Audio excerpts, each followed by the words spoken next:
తినాలనుకున్న పదార్థాన్ని తినిపించాడు, చూడాలనుకున్న విషయాన్ని చూపించాడు, సాధించాలనుకున్న కార్యాలన్నీ నా పక్షంగా ఆయనే సాధించాడు. ఇక దేని గురించి కూడా నేను జుట్టు పీక్కునే పరిస్థితి లేదు. నాకు ఒక నమ్మకమైన ప్రియుడు, ప్రాణప్రియుడు దొరికాడు.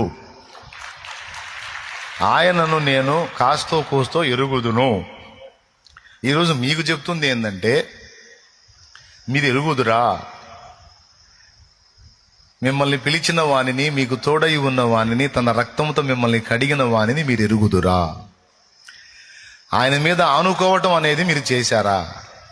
చేస్తే 23 ఏళ్లుగా నేను అనుభవించిన విశ్రాంతి, సంతోషం, ఆనందం, ప్రశాంతత మీరు కూడా అనుభవిస్తూ ఉండాలి. మరి ఎంతమంది అనుభవిస్తున్నారో, ఎంతమంది అనుభవించట్లేదో మీరే ఆలోచించుకోండి. సమస్యలనే కామన్, నీకు నాకు అందరికీ. అయినా ఎన్నొచ్చినా చెరగని చిరునవ్వు, హృదయములో విశ్రాంతి. ఎవని మనస్సు నీ మీద ఆనుకొనునో, ఎవని హృదయము నీ మీద ఆనుకొనునో వానిని పూర్ణ శాంతి గలవానిగా నీవు చేయుదువు.